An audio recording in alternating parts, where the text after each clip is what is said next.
Welcome दोस्तों। आज की इस वीडियो में हम बात करेंगे पॉलीमॉर्फिज्म के बारे में। पॉलीमॉर्फिज्म क्या है और कितने तरीके के पॉलीमॉर्फिज्म यूज होते हैं जावा में। ठीक है, पॉलीमॉर्फिज्म जो है ऊप्स का कंसेप्ट है। इससे पहले की वीडियो में मैंने आपको ऊप्स के और कंसेप्ट के बारे में बताया था, लाइक जैसे हमारा क्लास हो गया, हमारे ऑब्जेक्ट्स हो गए, इनकैप्सुलेशन हो गया, इनहेरिटेंस हो गया, ये सब जो है ऊप्स के कंसेप्ट हैं। अगर आपने इस वीडियो को नहीं देखा है तो मैंने डिस्क्रिप्शन में लिंक दी है, वहाँ पे जाके आप क्लिक कीजिए और उन वीडियो को फॉलो भी कर सकते हो। ठीक है, अगर आप ऊप्स के कंसेप्ट को एक सीरीज़ में समझोगे तो आपको बहुत अच्छे से समझ में आएगा। अगर उसके बाद भी कोई भी इश्यू आए तो आप हमें कमेंट ज़रूर कीजिएगा, मैं आपकी प्रॉब्लम को सॉल्व करने में आपकी पूरी हेल्प करूँगी। तो चलिए हम अपने टॉपिक के बारे में बात करते हैं, polymorphism in Java. Polymorphism is derived from two Greek word poly and morphism. Polymorphism जो है दो ग्रीक वर्ड से ड्राइव्ड किया गया है, पॉली एंड मॉर्फिज्म। पॉली का मतलब होता है मैनी, मैनी मीन्स बहुत सारे, और मॉर्फिज्म का मतलब फॉर्म्स यानी कि रूप, यानी कि एक चीज़ के बहुत सारे फॉर्म्स। लाइक मैं अगर लाइफ एग्जांपल आपको देके समझाऊं तो देखिए, कुत्ता कुत्ता भौंकता है, बिल्ली म्याऊं करती है, काम तो एक ही है ना दोनों का बोलना, लेकिन दोनों के जो तरीके हैं वो अलग अलग है फॉर्म्स, एक का म्याऊं और एक ना का भौंकना, बट दोनों क्या करते हैं, आवाज़ निकालते हैं और दोनों की आवाज़ें क्या है, डिफरेंट है। तो एक चीज़ के अलग अलग फॉर्म्स हैं।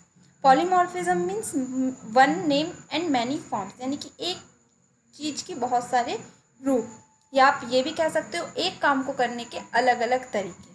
ठीक है, तो चलिए हम पॉलीमॉर्फिज्म के टाइप्स के बारे में बात करते हैं। There are two types of polymorphism, यानी कि दो तरीके के पॉलीमॉर्फिज्म होते हैं, compile time polymorphism and run time polymorphism. Compile time polymorphism को हम स्टैटिक पॉलीमॉर्फिज्म भी कहते हैं और रन टाइम पॉलीमॉर्फिज्म को हम डायनामिक पॉलीमॉर्फिज्म भी कहते हैं। अगर हम कंपाइल टाइम पॉलीमॉर्फिज्म की बात करें कि कंपाइल टाइम पॉलीमॉर्फिज्म क्या होता है, तो we can achieve compile time polymorphism in Java by method overloading, यानी कि मेथड ओवरलोडिंग के थ्रू हम कंपाइल टाइम पॉलीमॉर्फिज्म अचीव कर सकते हैं। और जो कंपाइल टाइम पॉलीमॉर्फिज्म होता है वो कंपाइलर द्वारा हैंडल किया जाता है, यानी कि मेथड ओवरलोडिंग जो है वो कंपाइलर द्वारा हैंडल किया जाता है।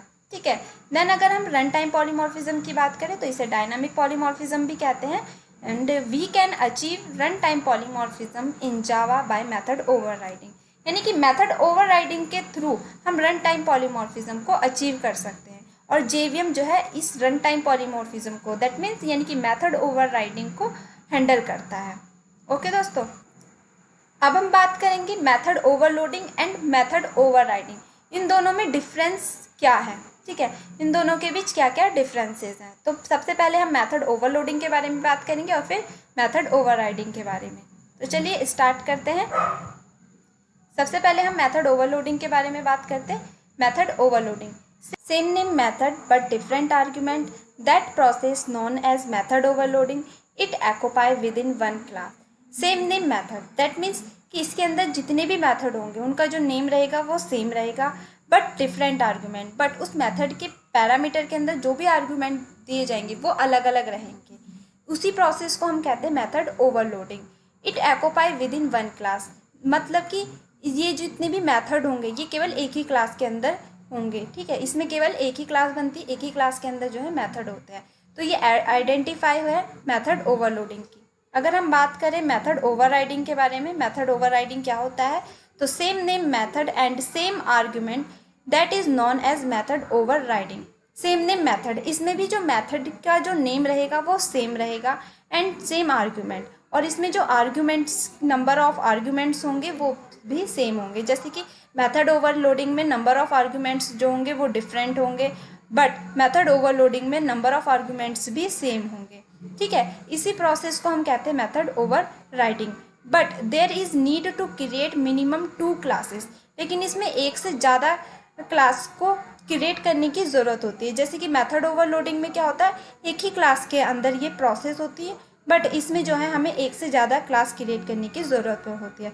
तो ये जो 3 तरीके हैं आइडेंटिफाई करने के हैं मेथड ओवरलोडिंग के, कि same name method and same argument but create minimum 2 classes, एक से ज़्यादा क्लास क्रिएट होंगी। ओके दोस्तों, तो इसकी नेक्स्ट वीडियो में जो है मैं आपको मेथड ओवरलोडिंग और मेथड ओवरराइडिंग जो है आपको प्रैक्टिकली समझाऊंगी, एग्जाम्पल उनकी हेल्प से, ठीक है। और उसका प्रोग्राम भी मैं आपको करके बताऊंगी, तो आप नेक्स्ट वीडियो को ज़रूर फॉलो कीजिएगा, ठीक है। प्रैक्टिकली जो है मैं इसको एक्सप्लेन करूंगी।